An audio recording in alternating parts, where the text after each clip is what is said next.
Welcome, everyone, to Family Talk. It's a ministry of the James Dobson Family Institute, supported by listeners just like you. I'm Dr. James Dobson, and I'm thrilled that you've joined us.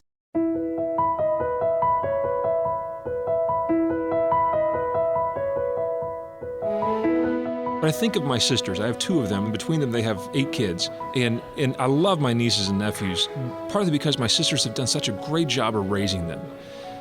My sisters have done more for the cause of freedom by simply being faithful moms to my nieces and nephews than I will ever do on Fox News or the Supreme Court or anywhere else.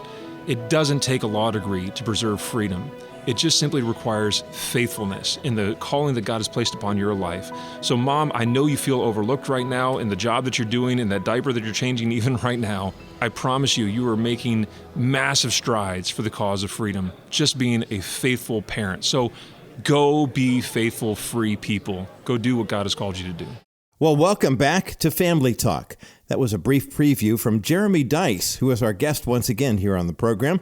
I'm Roger Marsh, and today we're going to hear part 2 of the conversation I had with Jeremy at the National Religious Broadcasters Convention in Nashville, Tennessee. So you may hear other Christian communicators in the background with such an exciting buzz in the air. Jeremy Dys is Senior Counsel for First Liberty Institute, the largest legal organization in the country working solely to preserve the religious liberties for all Americans. For 6 years prior to joining First Liberty Institute, he led a public policy organization where he spearheaded research and advocacy efforts on matters of life, marriage, and religious freedom. Jeremy earned his law degree from West Virginia University College of Law, and Jeremy and his wife Jenny Ann have 4 boys. Let's listen now to the conclusion of my conversation with Jeremy Dys right here on Family Talk.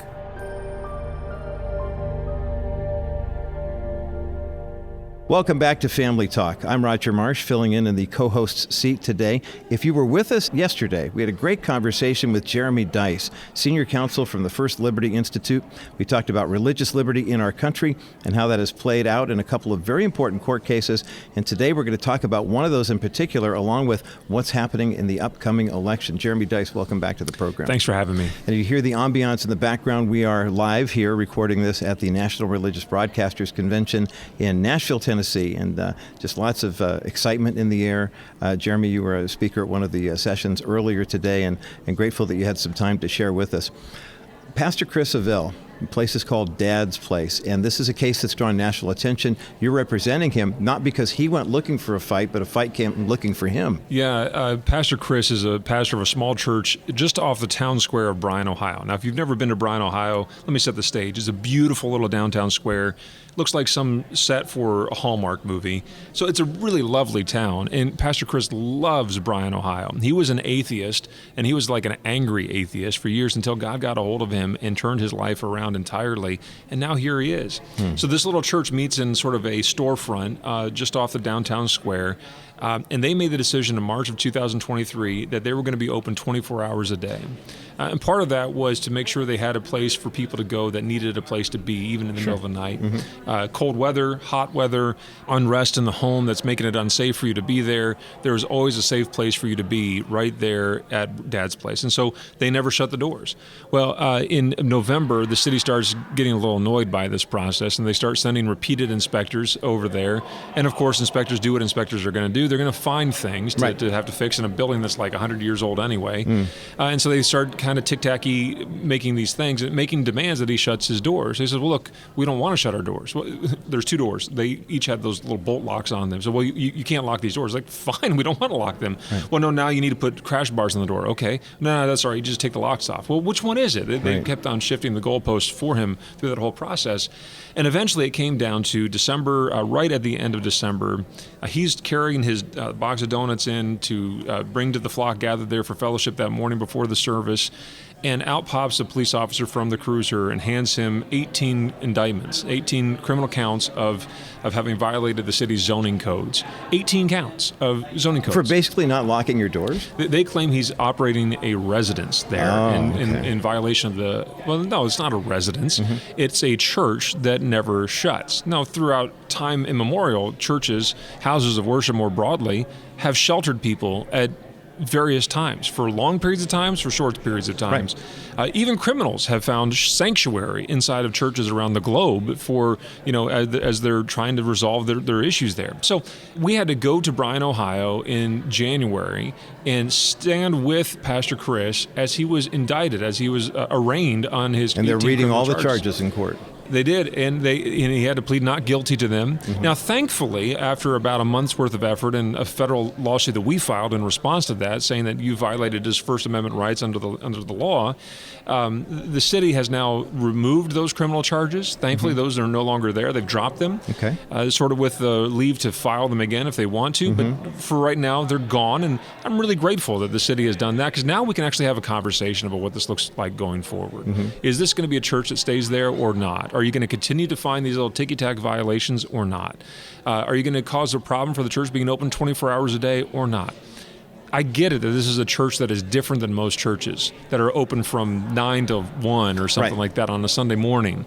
It's a different church, but that's a good thing. We have to think really long and hard before we just shut off churches in downtown areas or anywhere else in the country, or say you need to conform to this level of doing a church and not that kind of way of doing a church. It's very interesting to me, Jeremy Dys, as you're describing Pastor Chris's situation in Bryan, Ohio, how if he had said, and this may sound sarcastic, but if he had said, we're going to stay open 24 hours for transgender refugees seeking asylum, I don't think the city would have a problem with it. But because he says, hey, look, I'm looking at the words of Matthew 25. I was hungry. You gave me something to eat. Doesn't say what time you gave him something to eat. I was thirsty. You gave me something to drink. Doesn't say what day. It doesn't say if it's in a church or if it's in the street or whatever. He's living out a biblical mandate from Jesus.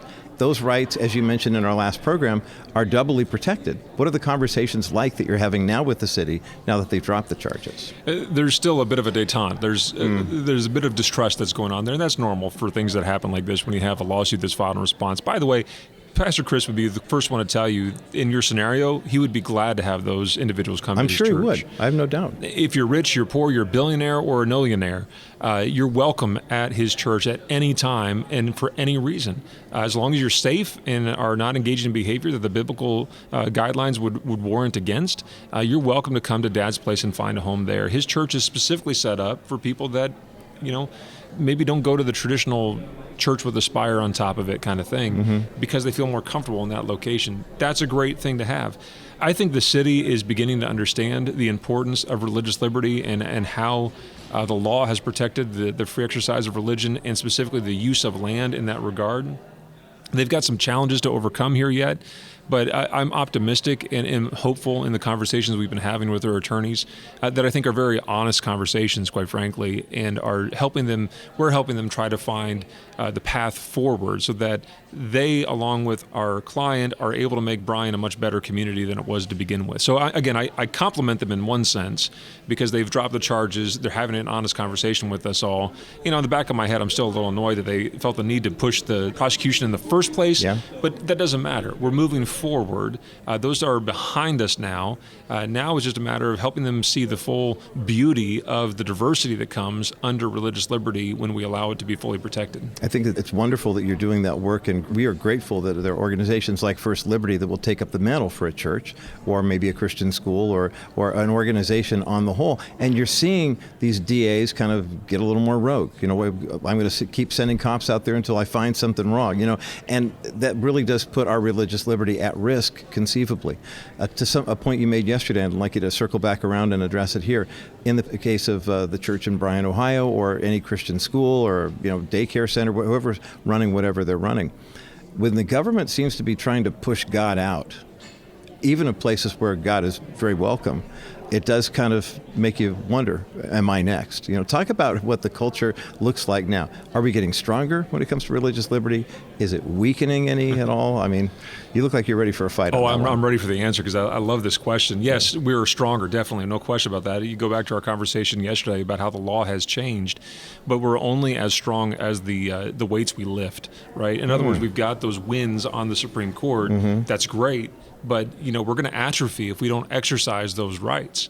And so I think of my client, Pastor Kalugian, up in Ware, New Hampshire, literally Weare, Ware, New Hampshire. He's got a barn that's been retrofitted on his property, and it's a perfect spot for the church he's planting in Ware, New Hampshire. 15 to 30 people come to this thing on the regular, but the city of Ware doesn't want him to have that church there. And so this code enforcer, as it often is, shows up on his doorstep, says you can't be having this. He's like, wait, I've had a wedding here. I've had political gatherings. RFK Jr.'s been there a couple times during. New Hampshire's kind of known for their politics, right? Right. They've had major events at this barn, no problem. Why are you now all of a sudden upset by the fact that I'm having a regular church service there? My favorite story comes when they have a final inspection. He had to put a new heater in, and they had the final inspection of that heater, and the inspector comes in and looks at his pews and says, those are awesome. I have a pew just like that. In fact, it's going to be in my garage this Sunday, which happened to be Super Bowl Sunday, and I'm going to have about 30, 40, 50 people in there watching the Super Bowl. And the pastor looks at him and says, well, did you get a permit for that? And he confessed that he had not. Yeah. So you can have people watch the football game, no problem, but gather for worship, and you've got an issue.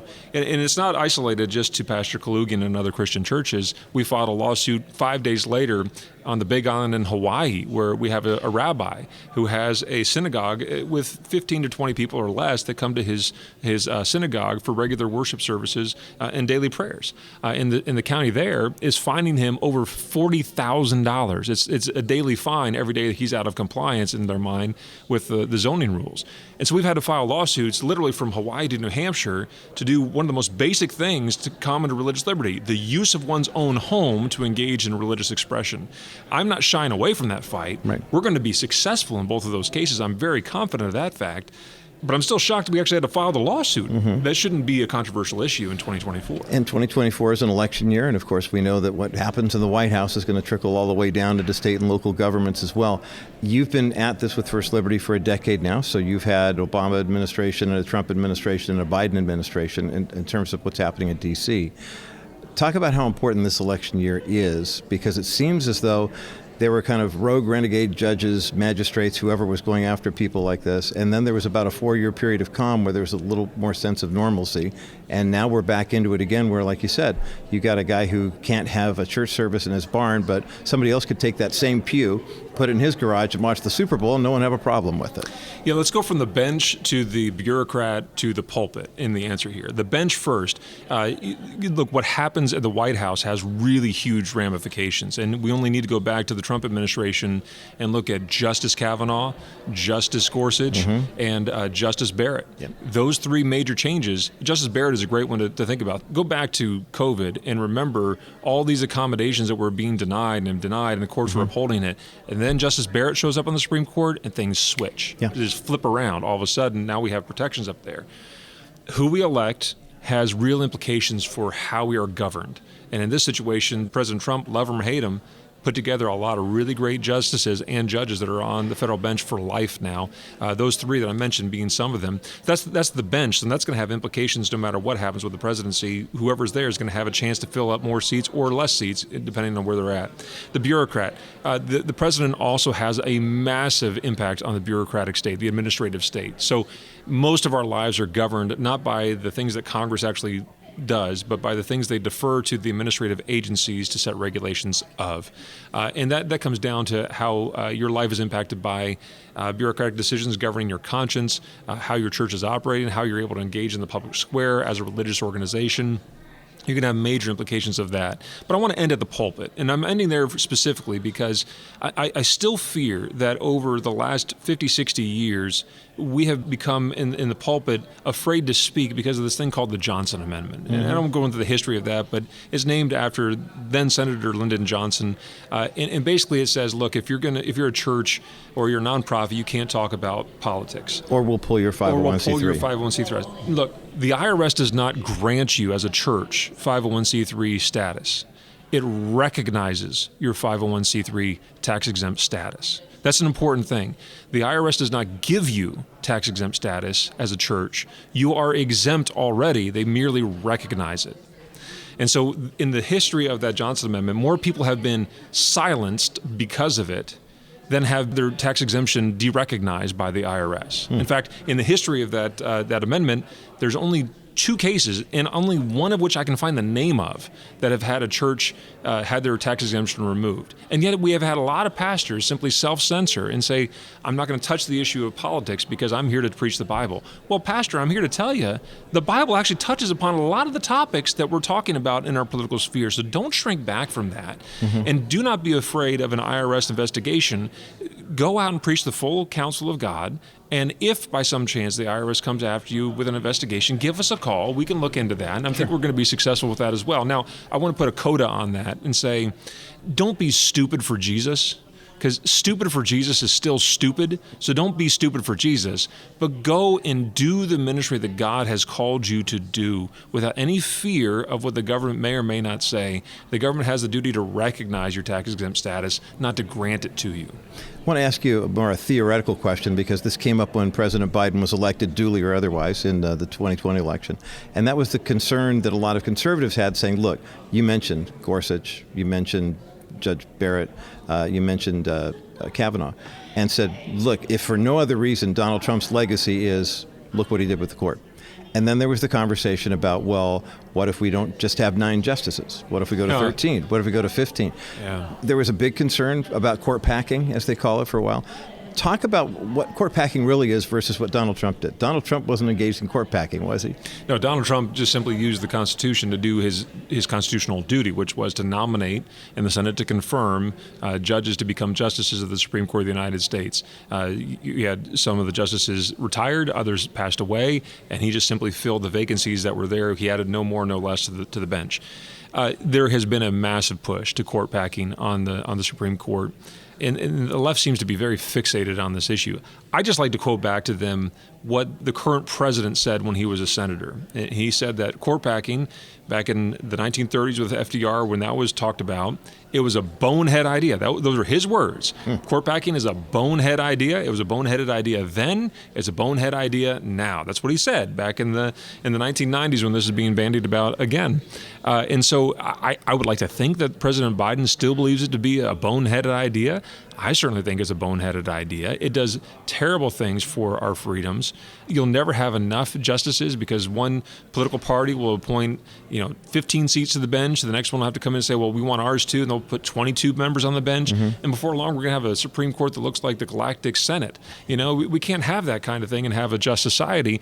Other countries like Brazil who have packed the court, it's amazing that Brazil has never ruled against the current autocrat in office down there. Well, there's a reason for that. We don't want to have that kind of thing either. The judiciary is designed to be and must be an independent entity, a separate but equal member of our tripartite form of government, the legislative, the executive, and the judicial. It has to have that check and balance that is out there.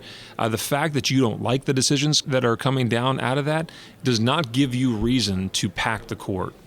Do you get the sense, Jeremy Dys, that the wins are outnumbering the losses in terms of impact on the church? You see more Christians saying, I want to run for school board. I'm going to speak up when the curriculum doesn't look right. I don't like these transgender bills that are keeping parental notification off the table. Do you get the sense that more parents are getting more involved?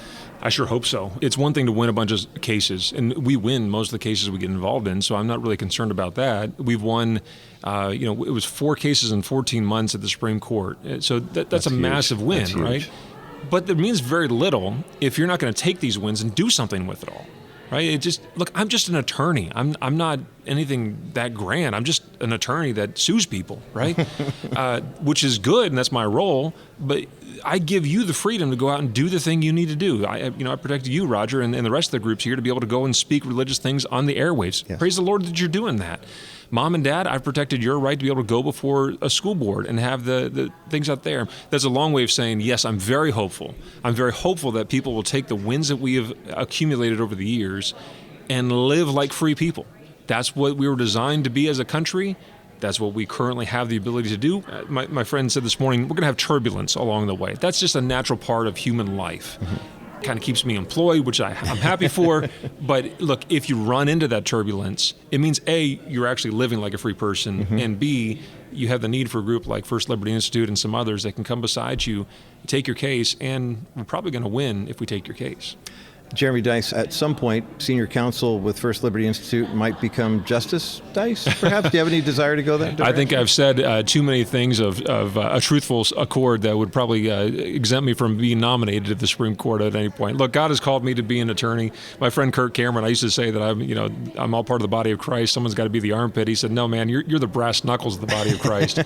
And I'll take that descriptor. I'm happy to go out there and continue to push back. Well, with your brass knuckles in hand, take the last couple moments of our time together here and encourage, exhort, if you will, our listeners, because there's someone who heard this conversation and said, I am so glad Jeremy Dys is doing this. I'm so glad First Liberty is doing this. So when the election rolls around, if I don't like the two candidates on the ballot, I don't think I'm going to vote, because I know Jeremy's going to be there to clean up the mess. And I know you're smirking at me right now saying, don't say that. No.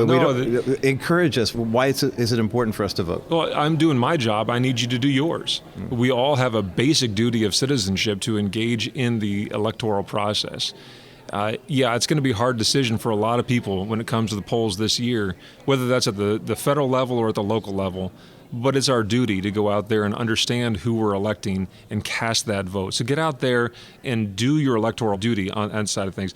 Whenever we get to this question, I always, just like, what can I do kind of thing, I always think again of, I got off of a TV interview the other day, and I got a text message from my sister who just happened to be flipping channels, and she saw me on TV, and she was very proud of me, and I was very humbled by that. But I think of my sisters. I have two of them, and between them they have 8 kids. And I love my nieces and nephews, partly because my sisters have done such a great job of raising them. They're wonderful young men and women. They've done more for the cause of freedom by simply being faithful moms to my nieces and nephews than I will ever do on Fox News or the Supreme Court or anywhere else. It doesn't take a law degree to preserve freedom. It just simply requires faithfulness in the calling that God has placed upon your life. So, Mom, I know you feel overlooked right now in the job that you're doing, in that diaper that you're changing even right now.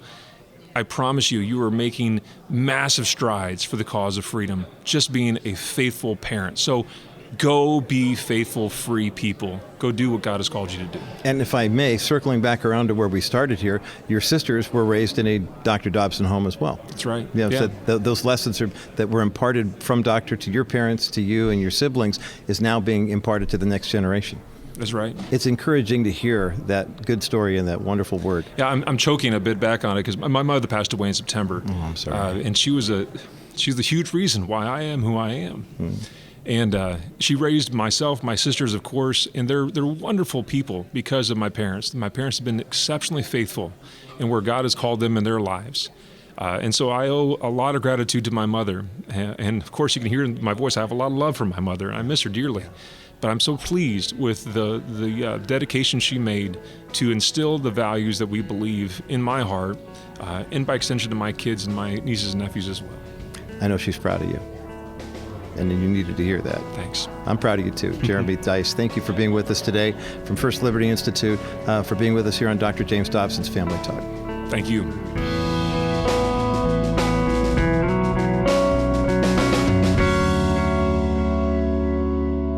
If you'd like to learn more about Jeremy Dys or the First Liberty Institute, visit our website at drjamesdobson.org/Family Talk. Remember, if you'd like to listen again to the broadcast in its entirety or share today's program with a friend or family member, you can do so from our website as well. Again, that address is drjamesdobson.org/Family Talk. You know, for more than 45 years, Dr. Dobson has been defending family values. He's promoted biblical principles in support of marriage, family, and child development. Each month in his monthly newsletter, he writes about the different issues and areas where the Dr. James Dobson Family Institute is placing full attention. And if you'd like to receive his monthly newsletter, it's easy to do. Simply visit drjamesdobson.org/newsletters to sign up today. It's our prayer here at the Dr. James Dobson Family Institute that we can walk with you to help you and your family grow closer to God and to each other. This month, our March newsletter focuses on Dr. Dobson's message regarding why we need a Savior. So sign up for Doctor's newsletter today. Go to drjamesdobson.org/newsletters. And as we conclude today's program, an exciting new resource to share with you that's designed to reach the next generation of parents and married couples. The Dr. James Dobson Family Institute has remastered Dr. Dobson's biblically based Transforming Truths into 60-second audio messages. The new Dr. Dobson Minute will provide young families with practical insights that will strengthen marriages and help build better parenting skills. If you'd like to listen to a sample, just go to drdobsonminute.org. Check it out today. That's drdobsonminute.org. And finally, a brief reminder that Family Talk is a listener-supported broadcast outreach. We are grateful for your prayers and faithful financial support that enable us to bring quality content to you and your family each and every day. Now, to find out more about how you can support the JDFI, just visit drjamesdobson.org. That's drjamesdobson.org. And you know, we all have a prayer in our heart, and here at the Dr. James Dobson Family Institute, we would love to connect with you and pray for you if that's what you need. You can reach us by phone by dialing 877-732-6825. And when you contact us, be sure to also bring your comments, questions, and even those prayer requests. We love hearing from you. Again, the number to call is 877-732-6825. Well, I'm Roger Marsh. Thanks so much for joining us today. I pray that you have a blessed and restful weekend. And be sure to join us again Monday right here for another edition of Dr. James Dobson's Family Talk.